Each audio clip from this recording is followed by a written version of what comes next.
Nobody knows why the Targaryens first came to the island of Dragonstone. Old Valyria was then at the height of its power and the center of the civilized world, which ended at the Narrow Sea.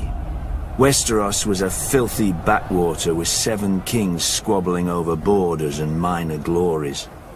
So much for progress. The island itself was and is nothing.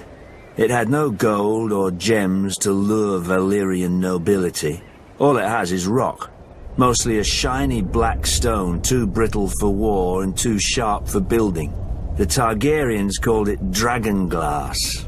I call it useless. But the Targaryens managed to raise a castle here. Simpletons claim they used ancient Valyrian sorcery, forgetting that the Targaryens brought a small army with them from Essos. There's no magic in strong backs, though admittedly the castle is unlike any in Westeros. Foreign and strange. If the Targaryens ever regretted their barren outpost and longed for the comforts of home, the doom made their folly permanent. Valyria collapsed into the waves and was no more.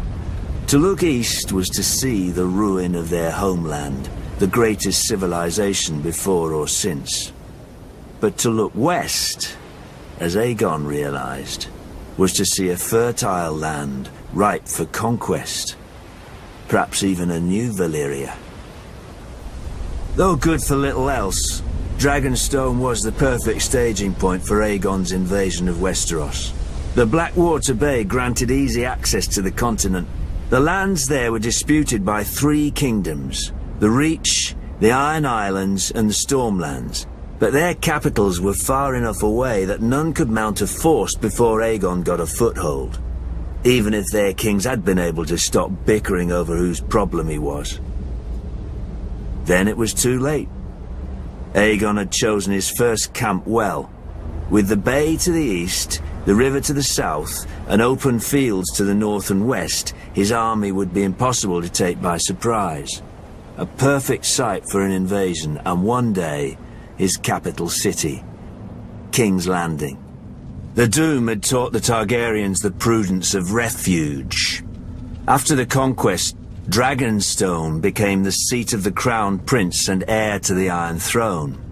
It would serve them well, and me ill, 300 years later, after my brother Robert Baratheon rebelled against the Iron Throne and the Lannisters slaughtered the Mad King Aerys and his royal family.